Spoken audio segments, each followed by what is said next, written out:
Hello everyone, welcomes you all to the new video. तो आज हम करेंगे बॉन्ड पैरामीटर्स और बॉन्ड पैरामीटर पे सबसे पहले हम करेंगे बॉन्ड लेंथ के बारे में।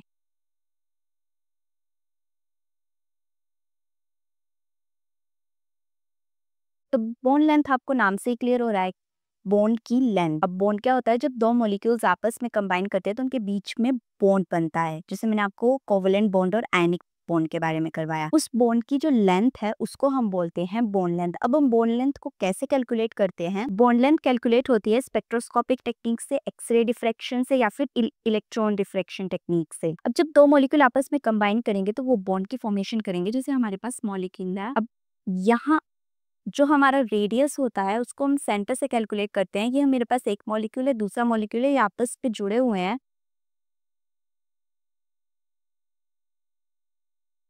तो यहाँ से यहाँ तक का डिस्टेंस जो है ये इस मॉलिक्यूल का कोवलेंट रेडियस है, और जो यहाँ से सेंटर से यहाँ तक का डिस्टेंस है ये इस मॉलिक्यूल का कोवलेंट रेडियस है। अब इन दोनों मॉलिक्यूल का ये आ गया हमारे पास आर ए, ये आ गया R B. R A and R B R covalent radius, और जो हमारे पास ये पूरी आर ए और आर बी को जब हम प्लस कर देंगे तो हमारे पास बन जाएगा capital R, which is from centre of this molecule and to the centre of this molecule. तो इसको हम टोटल आर बोलेंगे, विच इज हमारी जो बॉन्ड लेंथ है। तो बॉन्ड लेंथ हमारे पास कोवलेंट रेडियस को कंबाइन करके आती है। Overall size of the atom which includes is valence shell in non bonded situation. अब मैंने आपको बताया कि जो सेंटर से लेकर यहाँ एच तक रेडियाई होती है, यह होती है हमारी कोवलेंट रेडियाई। अब हम देखते हैं वंडरवॉल रेडियाई क्या होती है। अब इस वाले मॉलिक्यूल का ओवरऑल रेडियस नीचे वाले मॉलिक्यूल तक, ये जो डिस्टेंस है इसको हम बोलते हैं वंडरवॉल रेडियाई, यहाँ से लेकर यहाँ। तो ये थी हमारी कोवलेंट रेडियाई और वंडरवॉल रेडियाई। नेक्स्ट हम करेंगे बॉन्ड एंगल। अब बॉन्ड एंगल होता है angle between the bonding pair of electrons around the central atom. मतलब हमारे पास जैसे वाटर का मॉलिक्यूल है तो ऑक्सीजन, इसके साथ हमारे पास दो हाइड्रोजन लगे होते हैं, ये हमारे पास बॉन्ड पेयर्स हैं। एक इलेक्ट्रॉन यहाँ ऑक्सीजन से, एक इलेक्ट्रॉन हाइड्रोजन से, तो ये आपस में बॉन्ड बना रहे हैं। तो ये जो बॉन्ड पेयर के बीच का डिस्टेंस होता है इसको हम बोलते हैं बॉन्ड एंगल। सेंट्रल एटम के अराउंड जो हमारे पास एटम्स लगे होते हैं उनके बॉन्ड पेयर के बीच का डिफरेंस जो है उसको हम बोलते हैं बॉन्ड एंगल। और बॉन्ड एंगल को डिग्रीज में मेजर किया जाता है। ये हमें मॉलिक्यूल की शेप को डिटरमाइन करने में हेल्प करता है। तो हमारे पास यहाँ पर वाटर का एग्जांपल है, तो इसका बॉन्ड एंगल होता है 104.5 डिग्री। तो ये हमारे पास सेकेंड बॉन्ड पैरामीटर था, विच इज बॉन्ड एंगल। अब हम करेंगे बॉन्ड एंथैल्पी।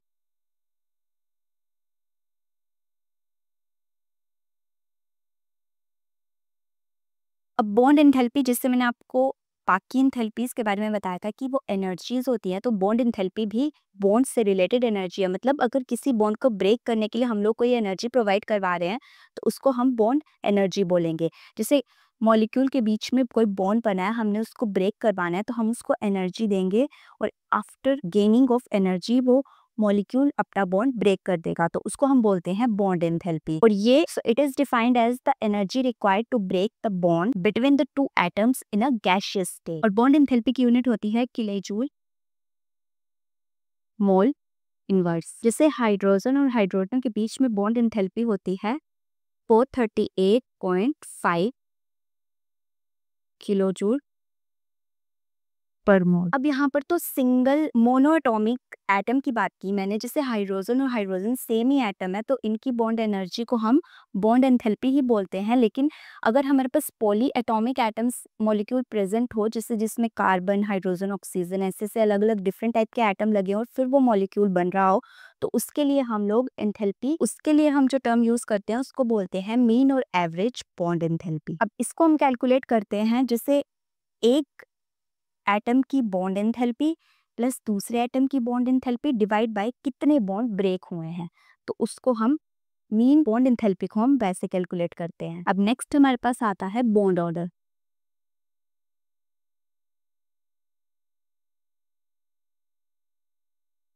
अब बॉन्ड ऑर्डर होता है number of bonds between the atoms of molecule. मतलब मॉलिक्यूल में हमारे पास जितने भी एटम प्रेजेंट होंगे वो कितने बॉन्ड बना रहे हैं मॉलिक्यूल के अंदर, उसको हम नंबर वाइज कैलकुलेट करते हैं बॉन्ड ऑर्डर से। अब जैसे हमारे पास H2 में बॉन्ड ऑर्डर आता है 1,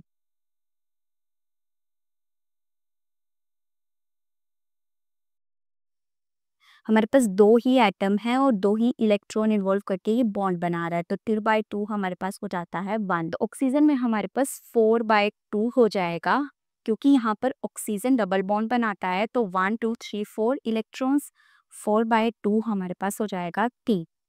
ऐसे ही नाइट्रोजन की अगर मैं बात करूं N3, वहां पर हमारे पास 6 इलेक्ट्रॉन्स होंगे, तो 6 divided by 2 is equal to 3। अब मैं यहाँ पर आपको एक रिलेशन बताती हूँ। हमारा बॉन्ड ऑर्डर जब इंक्रीज होता है तो हमारी बॉन्ड इंथैल्पी भी इंक्रीज होती है, लेकिन हमारी जो बॉन्ड लेंथ होती है वो डिक्रीज हो जाती है। अब इसी में हमारे पास एक और टर्म आती है which is resonance structure. Resonance structure होता है हम किसी मॉलिक्यूल को सेम एज इट इज बस बॉन्ड्स की शिफ्टिंग करके उसको अलग अलग फॉर्म्स में शो करते हैं, तो उसको हम बोलते हैं रेजोनेटिंग स्ट्रक्चर। जैसे मैंने यहाँ पर O3 ओजोन का मॉलिक्यूल लिया है, ये इसका बेसिक स्ट्रक्चर है जिसमें सिंगल बॉन्ड की लेंथ है 148 पिकोमीटर एंड डबल बॉन्ड की लेंथ है 121 पिकोमीटर।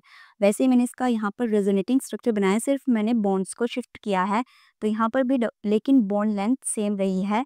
डबल बॉन्ड की बॉन्ड लेंथ 128 है और सिंगल बॉन्ड की बॉन्ड लेंथ 148 है।